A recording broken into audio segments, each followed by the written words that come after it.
Hello, this is Headband Seth coming to you to show you how to make a red cabbage pH indicator.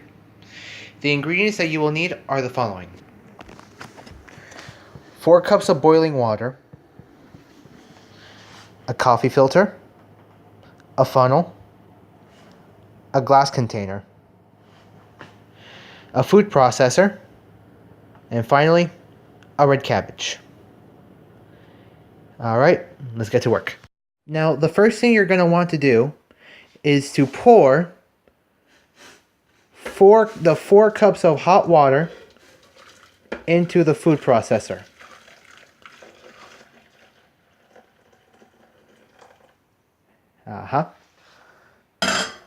And then you're going to put in 2 cabbage leaves into the food processor along with the hot water. Give me a second. Alright, there we go.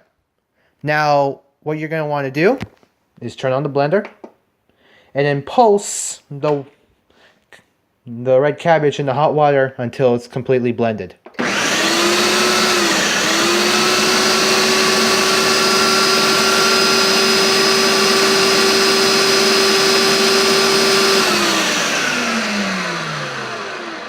Now, what is happening is that red cabbage contains a natural dye that chemically reacts with certain levels of pH, changing the color of its pigments.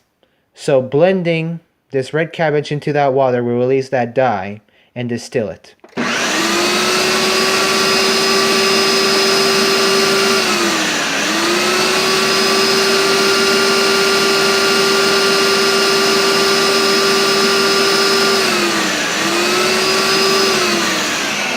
Now you're going to want to completely blend the 2 ingredients together until the water is a noticeably different color, which would be purple.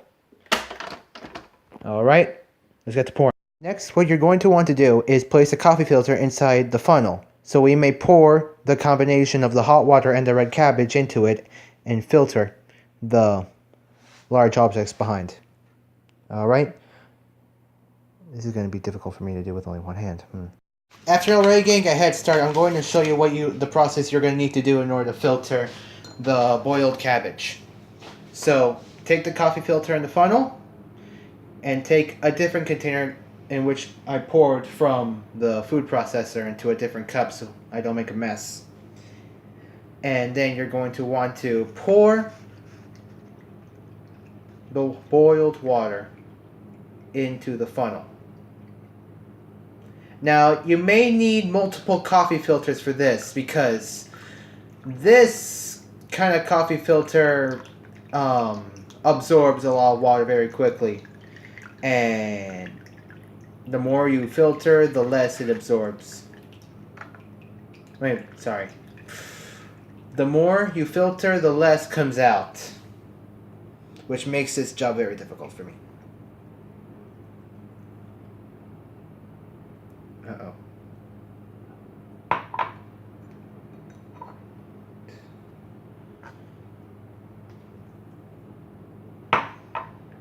And there. That's how you filter. After completing the filtration process, we are left with this cabbage solution, which we are going to be knowing as our pH indicator. Now, what gives this solution its violet color is a certain chemical compound known as anthocyanin. Now, anthocyanin comes in all variants of colors, including red, violet, blue, and green. It is mainly found in plants, and it is what gives these specific plants their beautiful colors. However, anthocyanin can be altered through the use of certain objects with certain pH levels, mainly acids and bases, which is what we are going to be doing in this project. Now, word of advice: light a candle while you're making this certain solution, because this thing stinks!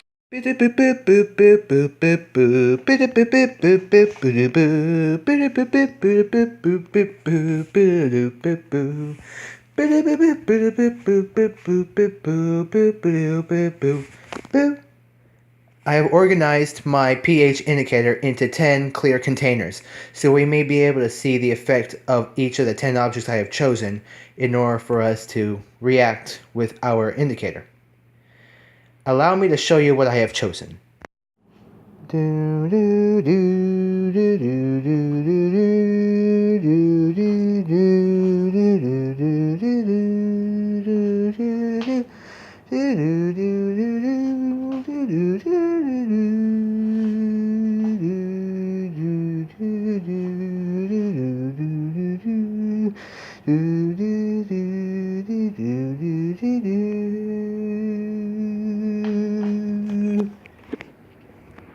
Yeah.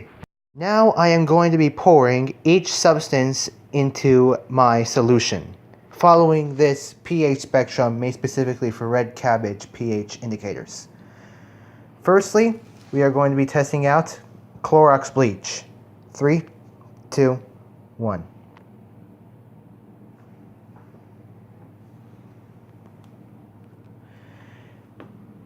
Now, mixing this solution in completely, it produces a verge between green and yellow, a verge between a green and yellow color. And now it's on my finger. Considering the color change, we can now determine that due to its bright yellow color, it is in the verge between a pH level of 12 and 14. We can give it a pH level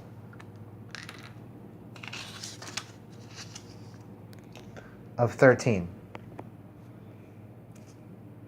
I'm doing this with my left hand. This, please. This, please.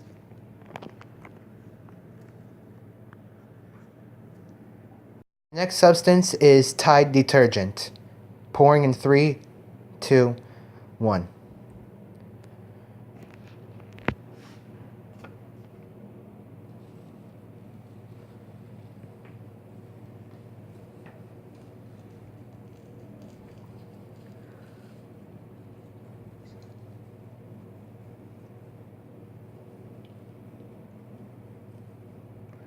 Now, after completely incorporating, this substance has proved itself to be a weak base, considering its deep blue color, which, according to the pH spectrum, is on the verge between 8 and 6. So we are going to be giving it a pH level of approximately 7.8.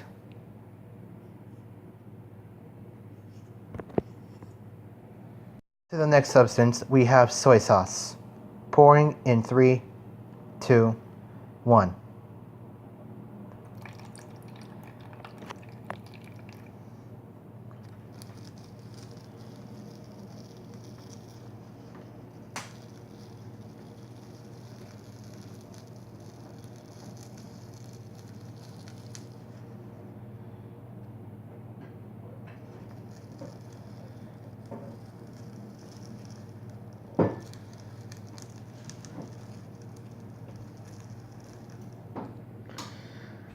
Amongst the brown color of the soy sauce, there is a hint of pink in the mix. However, it's a very dark pink. So it is amongst the 4 region of the pH scale, meaning it is acidic. So we are going to be giving this certain substance a pH of 5.2.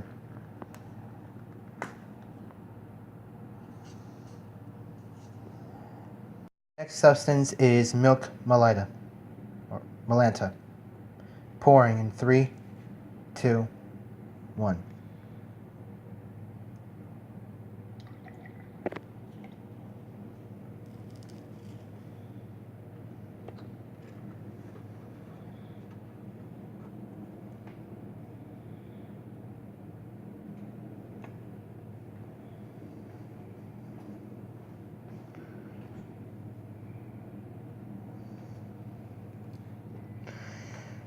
As a result, we are given a blue-green color, meaning that this is a basic solution, around 8 and 10.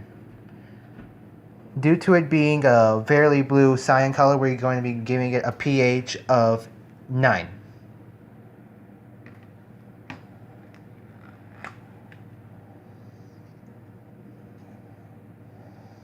The substance I have chosen is lemon juice, freshly squeezed. Squeezing in 3, 2, 1.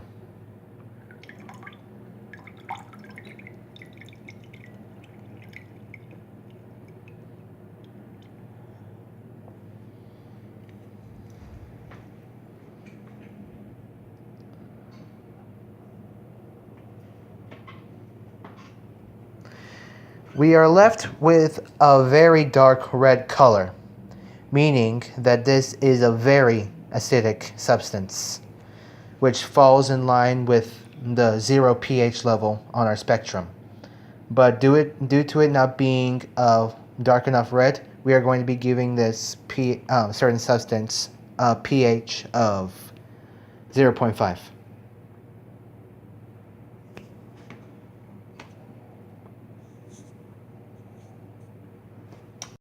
Next, we have windshield wash. Pouring in 3, 2, 1.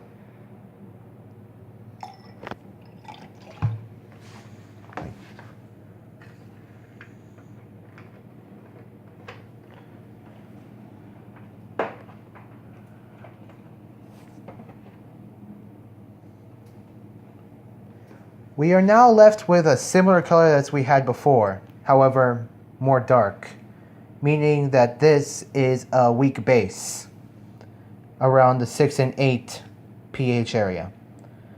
We are going to be giving this pH level, based on its appearance, an 8.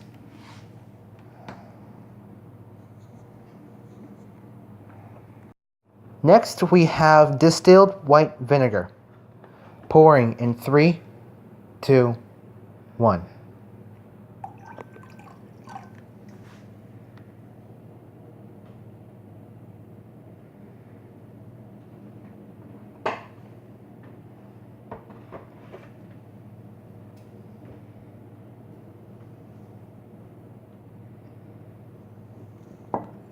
We are left with a dark magenta color, meaning that this is a somewhat weak base, or acid, sorry. This is a somewhat weak acid. According to our pH spectrum, this is around the 4 to 6 pH level. Due to being in between, we are going to be giving it a 4.6 pH. Next, we have Crest mouthwash. Pouring in 3, 2, 1.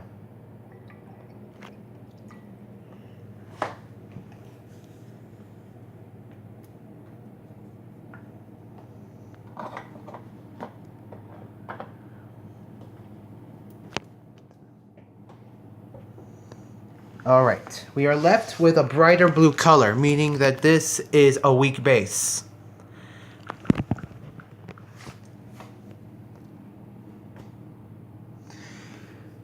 It has a somewhat aqua color to it, however not too much, so we are going to be giving this certain substance a pH of 8.1.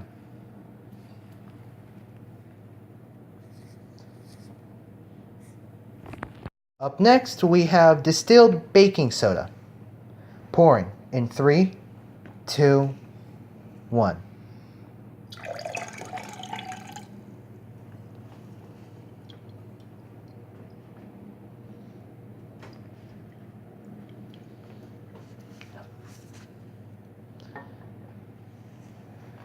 Similar to the last substance, we have a new brighter blue color.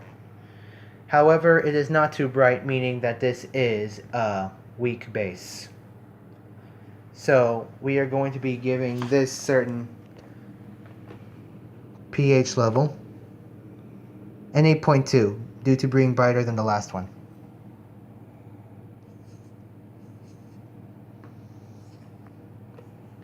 Lastly, we have the corrosive toilet bowl cleaner.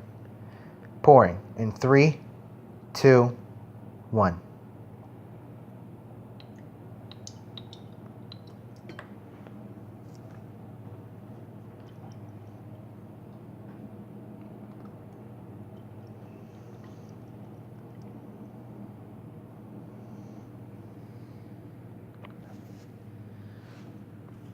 Here we are left with a very, very dark red color, meaning that this is a very acidic substance.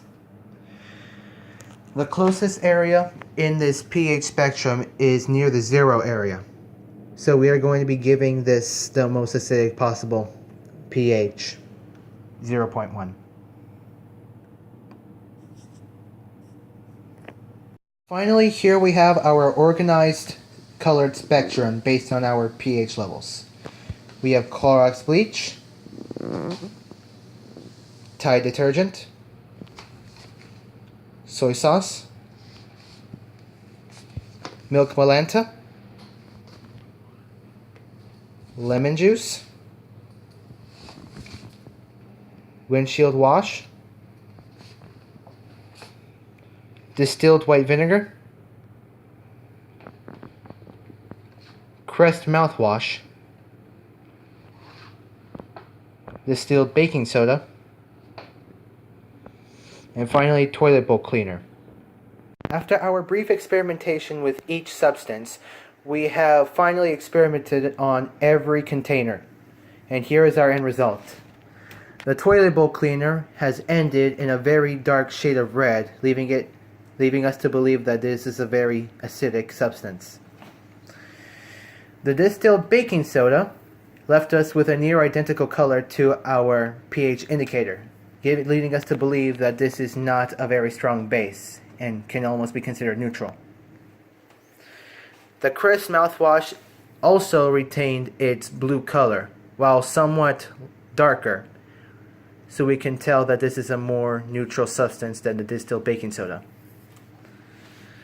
Our distilled white vinegar, however, revealed to us a near magenta color, making us believe that this is an acidic solution. The windshield wash provided us with another near identical color to our cabbage solution. So we have given it a pH of 8 due to it being a basic/neutral substance. Lemon juice has given us a quite bright pink color, meaning that this is indeed an acidic solution. Milk Malanta has given us a near cyan color, meaning that this is quite a strong base, or at least a stronger base than the other bases that we were given. Soy sauce, while not noticeable at first, we can notice a hint of near dark pink in the brown, meaning that this is a quite acidic substance. Tide detergent has given us a violet color, meaning that this is completely neutral. And finally, Clorox bleach has left us with a very bright yellow color, meaning that this is an extremely strong base. So there you have it. My pH indicator at work with several substances that you can find in your everyday house. I enjoyed this project very much, and I hope you all enjoyed it as well. Thank you very much. See you next time.